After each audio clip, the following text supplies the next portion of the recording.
សូភាចូលចិត្តរឿងណាស់នាងចូលចិត្តរឿងរ៉ាវថ្មីដូចជារឿងអំពីមនុស្សយន្តនិងការធ្វើដំណើរទៅកាន់ភពផ្សេងៗ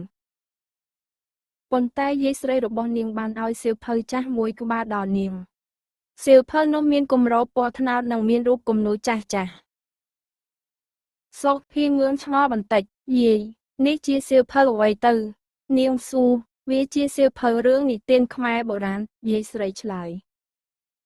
យាយស្រីបានប្រាប់ថារឿងនិទានទាំងនេះពោរពេញទៅដោយមន្តអាគមនិងមេរៀនល្អៗ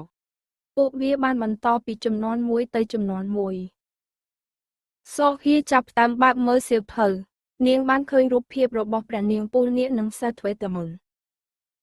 នាងបានអានរឿងអំពីព្រះនាងឥន្ទ្រទេវីដែលមានចិត្តល្អហើយបានជួយសង្គ្រោះភូមិរបស់នាងពីគ្រោះរាំងស្ងួត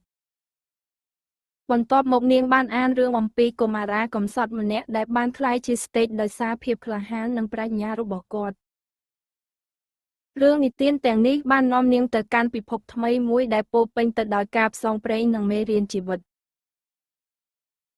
សូភាបានដឹងថារឿងនិទានខ្មែរមិនមែនគ្រាន់តែជារឿងចាស់ៗនោះទេពួកវាជាកំណប់ទ្រព្យដ៏មានតម្លៃដែលភ្ជាប់នាងទៅនឹងអតីតកាលរបស់នាងចាប់ពីពេលនោះមកសូភាបានចាប់ផ្ដើមអានរឿងនិទានខ្មែរហើយចែករំលែកវាជាមួយមិត្តភ័ក្តិរបស់នាងដើម្បីឲ្យពួកគេទាំងអស់គ្នាអាចស្វែងយល់ពីមន្តអាគមនៃរឿងនិទានទាំងនេះ